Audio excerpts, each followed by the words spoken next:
High বন্ধুরা, কেকাস কিচেনে আপনাদের সবাইকে স্বাগত। বাঁধাকপির একই রকমের রেসিপি খেতে ভালো লাগছে না?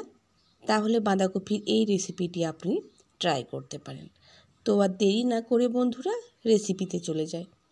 প্রথমেই বাঁধাকপি পরিষ্কার করে ধুয়ে নিয়েছি, তারপর বাঁধাকপিটা এভাবে সরু সরু করে কেটে নিয়েছি। বড় একটা মিক্সিং বোলে কেটে রাখা বাঁধাকপিটা নিয়ে নিলাম। অবশ্যই বাঁধাকপি কাটার আগে পরিষ্কার করে ধুয়ে নেবেন। কুচিয়ে রাখা গাজর অ্যাড করলাম। হাফ টেবিল স্পুন লবণ দেওয়ার পর গাজর আর বাঁধাকপি খুব ভালোভাবে মেখে নিচ্ছি। কোনো রকম জল দেবার প্রয়োজন নেই। এভাবে যদি লবণের সাথে বাঁধাকপিটা ভালোভাবে মাখিয়ে নেন, বাঁধাকপি তার নিজস্ব জল ছেড়ে দেবে। মিডিয়াম সাইজ কুচিয়ে রাখা একটা পেঁয়াজ অ্যাড করলাম। কুচিয়ে রাখা পেঁয়াজগুলি, নিরামিষ দিনে বন্ধুরা আপনারা পেঁয়াজ আর পেঁয়াজগুলি বাদ দিয়ে এই রেসিপিটা ট্রাই করতে পারেন। সমস্ত কিছু উপকরণ খুব ভালোভাবে মাখিয়ে নিচ্ছি। যেহেতু আগেই লবণ দিয়েছিলাম, তাই সবজিগুলো খুব তাড়াতাড়ি নরম হয়ে যাবে।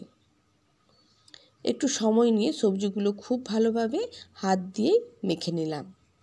কুচিয়ে রাখা দুটো কাঁচা লঙ্কা অ্যাড করলাম। খুবই অল্প পরিমাপে একটু হলুদ গুঁড়ো অ্যাড করলাম। 1 টেবিল স্পুন জোয়ান নিয়েছি। জোয়ানটা এভাবে ক্র্যাশ করে দিয়ে দিলাম। বন্ধুরা, জোয়ানটা অবশ্যই দেওয়ার চেষ্টা করবেন, এতে দারুণ একটা ফ্লেভার আছে। 2 টেবিল স্পুন কর্নফ্লাওয়ার অ্যাড করলাম। 3 টেবিল স্পুন ময়দা অ্যাড করলাম। বাঁধাকপির এই রেসিপিতে কোনো রকম বেসন কিন্তু আমি অ্যাড করব না। সমস্ত কিছু উপকরণ দিয়ে ভালোভাবে মাখিয়ে নিচ্ছি। জল কিন্তু কোনোভাবেই দেবেন না। লবণ দেওয়ার পর বাঁধাকপি থেকে অটোমেটিক জল বেরিয়ে আসছে, সেই জলেই সুন্দর কিন্তু এটা মাখানো হয়ে যাবে। সমস্ত কিছু উপকরণ খুব ভালোভাবে মাখিয়ে নিচ্ছি। আপনাদের সবজির পরিমাপ হিসাবে কর্নফ্লাওয়ার আর ময়দাটা একটু কম বেশি করে নেবেন। সুন্দর একটা ডো তৈরি হয়ে গিয়েছে বন্ধুরা। এটা 5 মিনিটের জন্য রেখে দিলাম।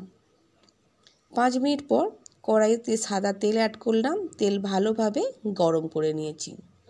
তৈরি করে রাখা বাঁধাকপির ব্যাটারটা একে একে কড়াইতে দিয়ে দিলাম।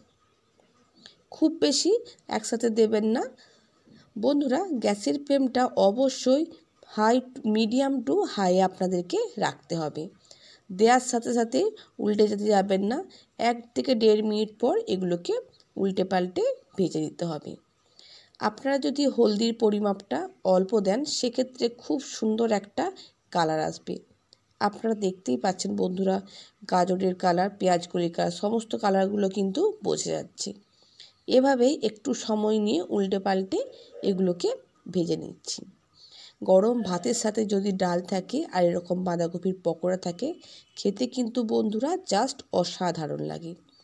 এভাবে উল্টে পাল্টে এগুলোকে কড়াই থেকে তুলে নিচ্ছি।